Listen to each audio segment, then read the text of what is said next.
नमस्कार, news at 3 में आपका स्वागत है। मैं हूं वंदना झा। दिल्ली की रहने वाली लीना शर्मा का मध्य प्रदेश के होशंगाबाद से शव बरामद हुआ है। लीना पिछले हफ्ते सोहागपुर में अपनी मां के घर से गायब हो गई थी। लीना अमेरिकन एम्बेसी में काम कर चुकी है और पुलिस प्रॉपर्टी विवाद के एंगल से इस मामले की जांच कर रही है। इस मामले में लीना शर्मा के मामा शक के घेरे में है, जिनसे उनकी अनबन चल रही थी। पुलिस ने इस मामले में 2 लोगों को हिरासत में भी ले लिया है।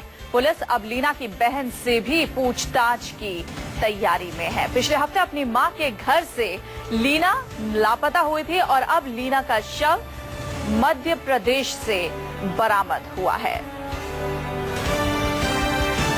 मध्य प्रदेश के होशंगाबाद के जंगलों में लीना की लाश मिली। हमारी संवाददाता दिव्या अग्रवाल इस पर ज्यादा बातचीत के लिए हमारे साथ जुड़े हुए हैं। दिव्या, अभी तक क्या किसी भी एंगल के बारे में पुलिस बता पा रही है? किस एंगल से जांच की जा रही है? क्या विवाद हो सकता है? कोई दुश्मनी लीना की किसी से?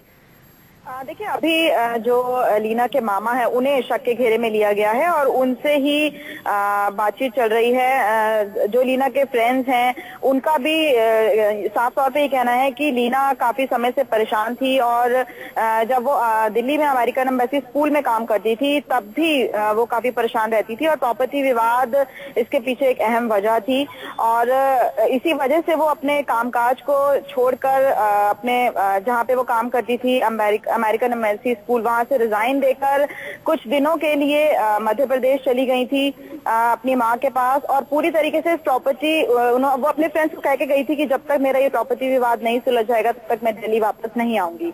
फिलहाल जो दिल्ली के वसंत कुंज में उनका घर है उस पर भी ताला लगा हुआ है क्योंकि वो अकेली वहां रहती थी। लेकिन पुलिस फिलहाल सभी पहलुओं पर जांच पड़ताल कर रही है। सबसे ज्यादा जो शक के घेरे में है वो उनके मामा है। हालांकि उनके मामा का ये साफ तौर पर कहना है कि मेरे रिलेशंस लीना से बहुत अच्छे थे और मैं एक फादर फिगर था लीना के लिए। और जो उनकी बड़ी बहन थी उनसे भी पूछताछ चल रही है, हेमा जो लीना की बड़ी बहन थी। लेकिन अब फिलहाल अभी कुछ भी साफ तौर पर नहीं कहा जा सकता है क्योंकि आप हमारे साथ बने रहिए। हमारे संवाददाता होशंगाबाद से आशीष हमारे साथ जुड़ गए। आशीष, होशंगाबाद जहां पर लीना की लाश मिली है वहां पर दिव्या ने बताया उनकी मां वहीं पर रहती है। उनके परिवार से किस तरीके की जानकारी लीना के बारे में मिल रही है या प्रॉपर्टी विवाद के बारे में क्या कुछ पता लगा है? बिल्कुल बंदा बता दूं मैं आपको कि ये पूरी तरह से प्रॉपर्टी विवाद का मामला है। प्रॉपर्टी के चलते ही इनकी हत्या की गई है। और मैं आपको अभी बता दूं, अभी हाल ही में जो यहाँ के एसपी हैं उन्होंने पीसी ली है, प्रेस कॉन्फ्रेंस ली है और वहाँ पे खुलासा किया है कि जो लीना के मामा है प्रदीप शर्मा, उन्होंने उसकी हत्या की है। हत्या में 3 लोगों को 3 आरोपी बनाए गए, तीनों को गिरफ्तार कर लिया गया है। और जो उन्होंने बताया कि प्रॉपर्टी को लेकर ये विवाद हुआ था, उसके बाद में हत्या कर दी गई थी और हत्या के बाद में इसको एक जंगल में गड़ा दिया गया था। बनना यानी कि पूरा मामला क्रैक कर लिया गया है आशीष, और जो भी गुनहगार हैं, जो भी हत्यारे हैं वो गिरफ्त में हैं। बिल्कुल, आपको बता दूं कि जो 3 आरोपी हैं वो तीनों को गिरफ्तार कर लिया गया है और उन्होंने अपना जुर्म भी कबूल कर लिया। उन्होंने ये कबूल किया है कि बन्ना की हत्या उन्होंने ही की है। एक लाठी से पीट कर उसकी हत्या की गई थी और जहां शव को दफनाया गया था वो भी खोद कर निकाल लिया गया है। बन्ना जी, इसके अलावा लीना के परिवार में और कौन कौन है? इस विवाद मतलब मामा के बारे में कि मामा ही हत्यारा है, इस बारे में कैसे पता लगा, कैसे क्लू लगा पुलिस को?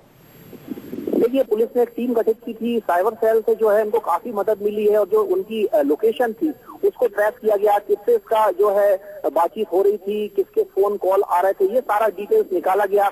और उसके बाद में फिर जो है कोई जो शक की सुई है वो उनके मामा के ऊपर गई। मामा के जब प्रेशर आया तो उन्होंने पूरी की पूरी जो है कहानी उगल दी। और इसमें मैं आपको एक बात और बता दूं, इसमें कहीं ना कहीं जो मामा है उन्होंने केस को डाइवर्ट करना चाहा था। जो फोन था, मोबाइल फोन था लीना का, वो एक ट्रेन में फेंक दिया था और ट्रेन में जो है फोन पिपरिया में, इसकी कॉल ट्रेस आखिरी जो कॉल है वो पिपरिया में ट्रैक की गई थी। तो कहीं ना कहीं जो आरोपी हैं प्रदीप शर्मा, उन्होंने इस मामले को मोड़ना भी चाहा था। बनना जी, आशीष, लीना के जो मामा हैं उसके अलावा क्या लीना के परिवार से किसी और का भी इस हत्या में हाथ है?